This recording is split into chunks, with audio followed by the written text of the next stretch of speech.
Have you ever felt like the more you care, the less he seems to notice?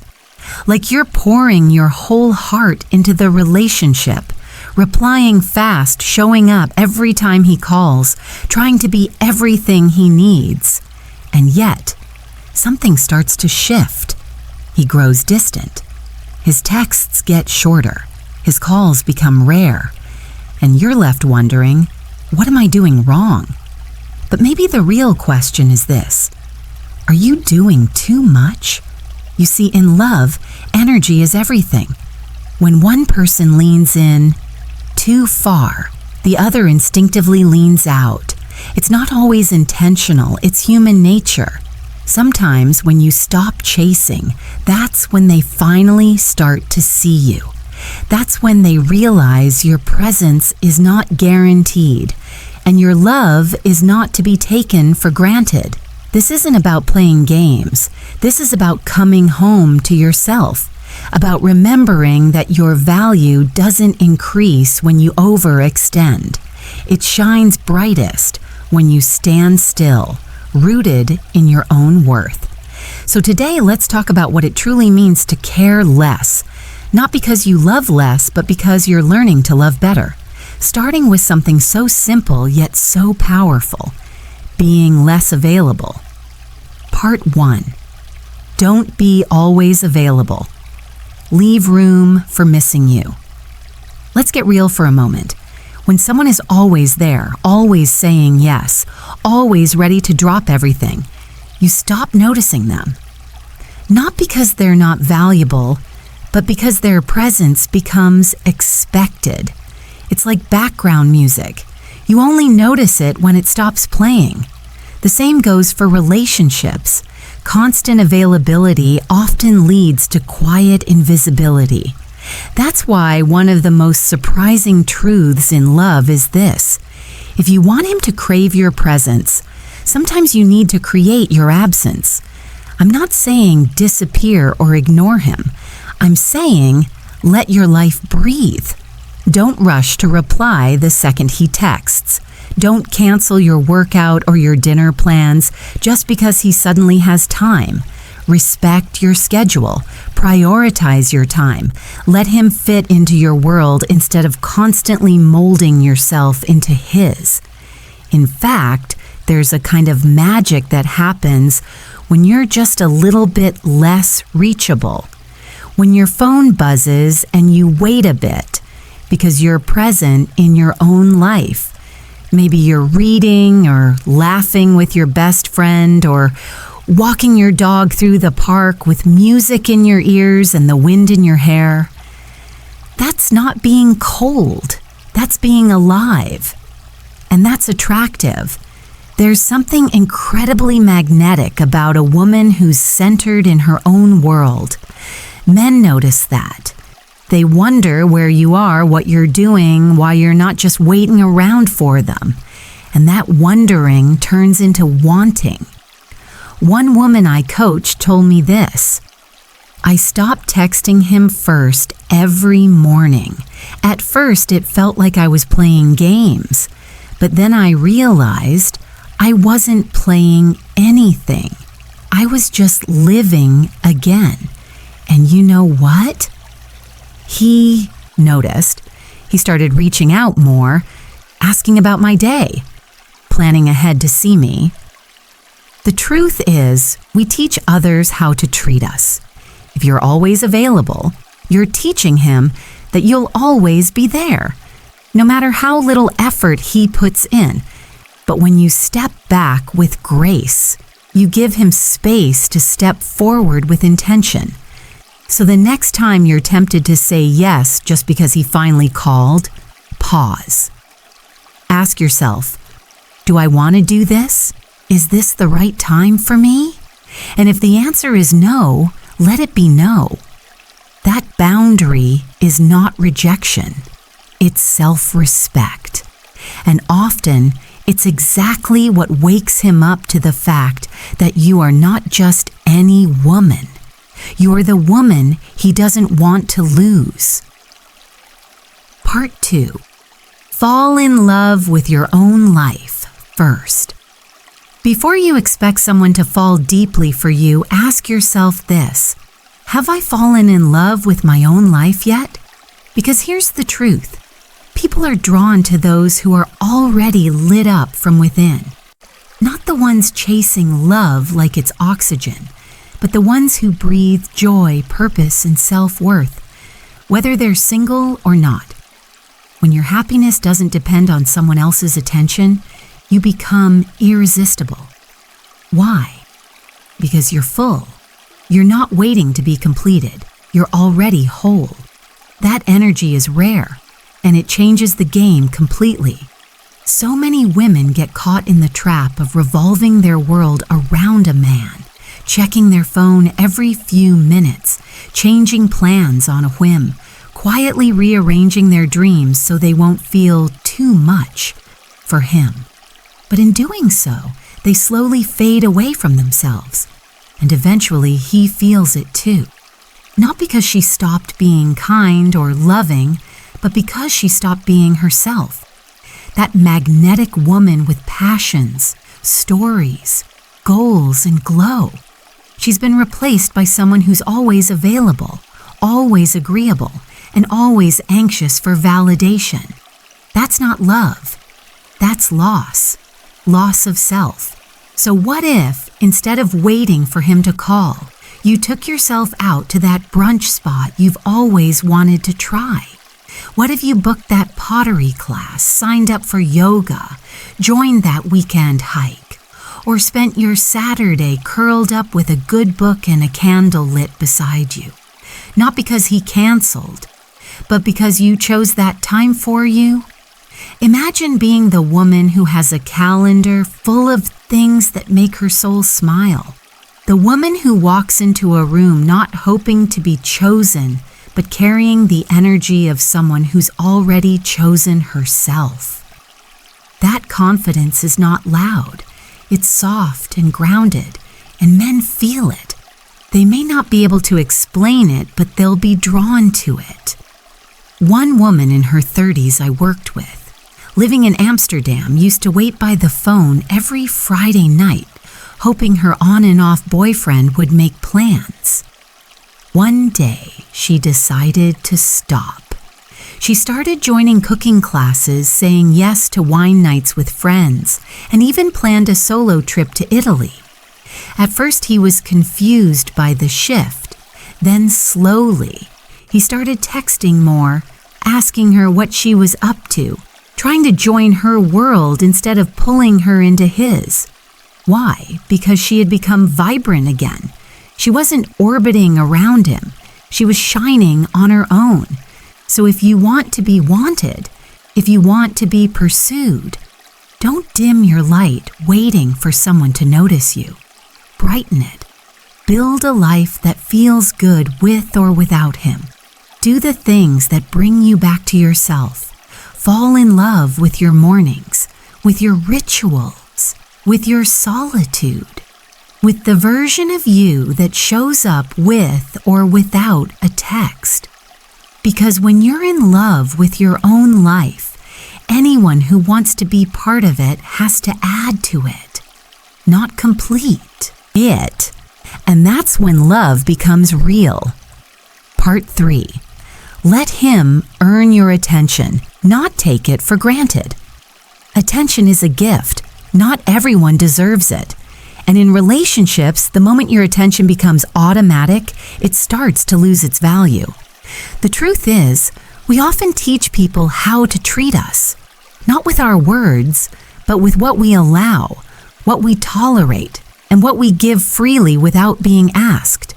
So if you're always the first to text, the one who always initiates plans, the one who never says no, you may unintentionally send the message, "You don't have to try hard for me. I'll always be here anyway." But love doesn't grow in comfort zones.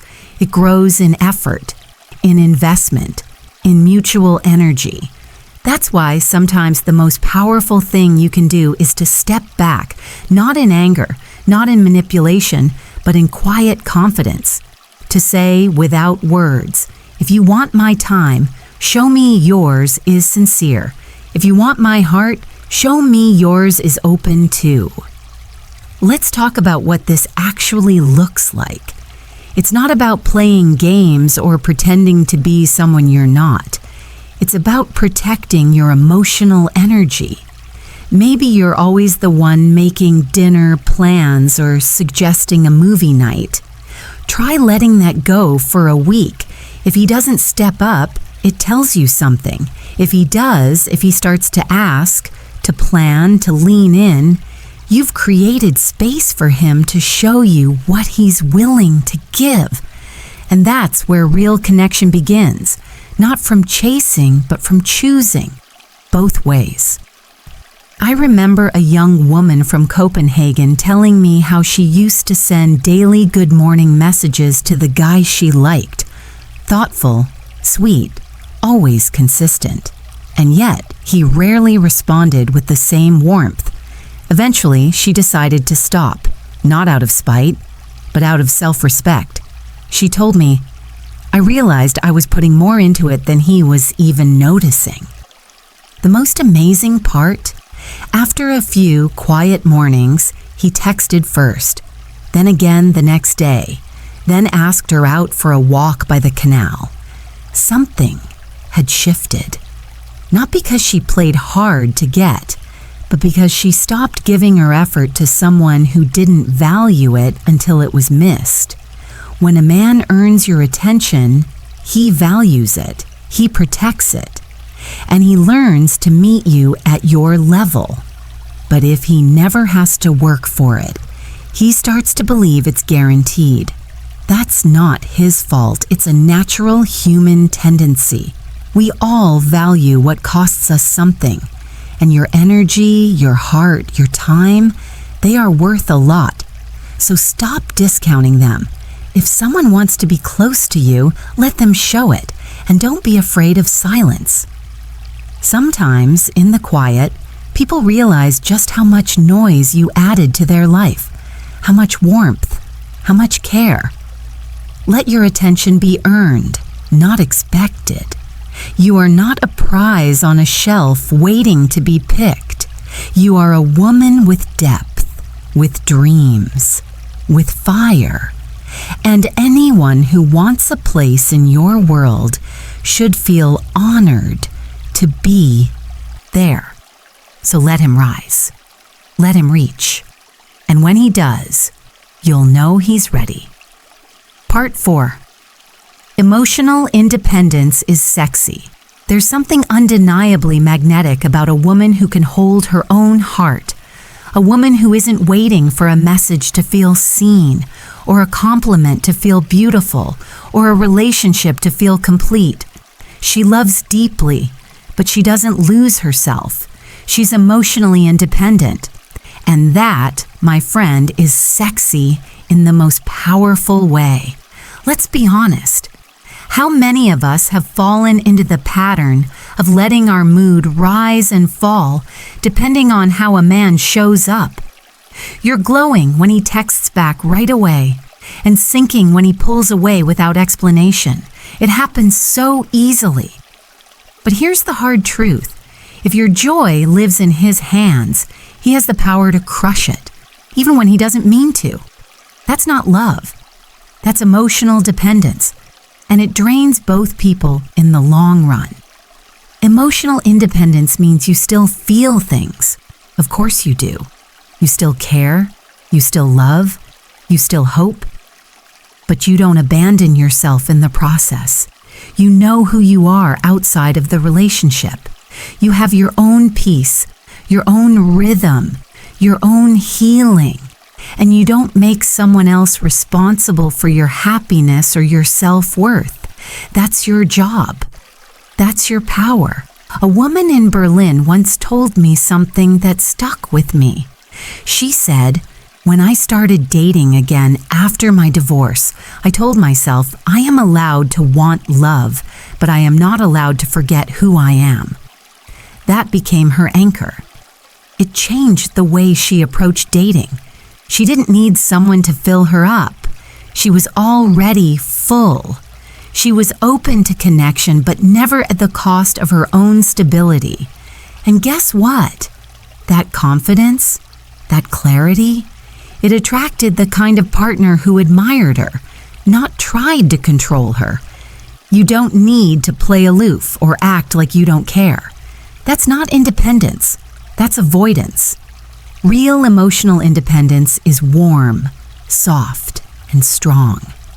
It's texting back when you want to, not when you feel like you have to. It's saying no without guilt. It's spending a quiet evening alone and actually enjoying your own company. It's knowing that you're not less lovable because someone else couldn't see your worth. And when you carry that energy into a relationship, it shifts the dynamic.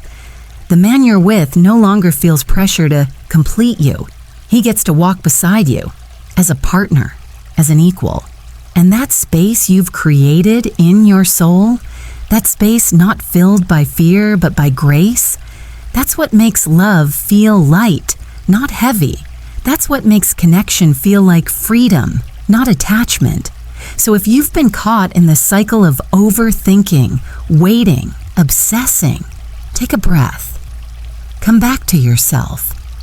Build that inner world so rich, so anchored, that no matter what happens outside, your heart stays steady. Because emotional independence doesn't mean you don't need anyone. It means you're brave enough to love without losing yourself. And that kind of love, it lasts. Part 5. Silence can speak louder than words. Sometimes the most powerful message you can send is no message at all, not out of pride, not to punish, but because your silence is sacred and it deserves to be respected. We often think that the only way to fix a relationship is to talk more, explain more, reach out more. But there comes a point where words no longer clarify. They only crowd. And in those moments, silence can do what over-talking never will. It creates space. It invites reflection. It holds a mirror to what's been ignored. Think about it. When someone goes quiet, not cold, just still, it forces you to notice, to remember their laughter, their warmth, the way their energy filled a room. It makes you ask, where did that go? Why did they stop calling? That pause can be louder than any paragraph of emotional explanation. But silence isn't about disappearing forever. It's about stepping back with intention. It's about not begging to be heard when your value has already been spoken through your actions, your loyalty, your presence. It's about knowing when to stop pushing, because what's real doesn't need to be forced. I remember a woman from Ireland who told me how she stopped chasing after a man who always gave mixed signals. She didn't block him. She didn't make a dramatic exit. She simply stopped feeding the conversation. And weeks later, he came back, not with another excuse, but with sincerity. Her silence had spoken the truth he wasn't ready to hear before. If you want my energy, you have to meet me halfway. And that shifted everything. Silence, when used with grace, is not the absence of love. It is the presence of self-worth. It says, I am not here to convince you. I am here to live a life that feels peaceful with or without you. It allows the right people to rise to the moment and lets the wrong ones drift away without chaos. So if you've been over-explaining, over-texting, over-proving, let yourself be quiet for a while. Let him wonder. Let him feel the difference between noise and meaning. Because when your absence feels like a loss, it's a sign that your presence was powerful all along. Conclusion: care less, love better. So what does it really mean to care less? It doesn't mean closing your heart. It means guarding it wisely. It means shifting your energy from chasing to choosing, from proving to being. It means trusting that the right love won't need to be begged for. It will recognize you, value you, rise to meet you. You don't have to harden to be strong. You don't have to manipulate to be desired. You don't have to play cold to protect your worth. All you have to do is come home to yourself again and again until the love you offer begins with the way you hold your own heart. The less you care about being liked, about being needed, about being chosen by the wrong person, the more you make room for the right one to find you and want you, not because you're available 24/7, not because you give endlessly, but because you are fully yourself, grounded, glowing, whole. So let go of the fear that says love only comes when you give more. Sometimes love arrives when you finally stop giving it all away and instead begin to receive.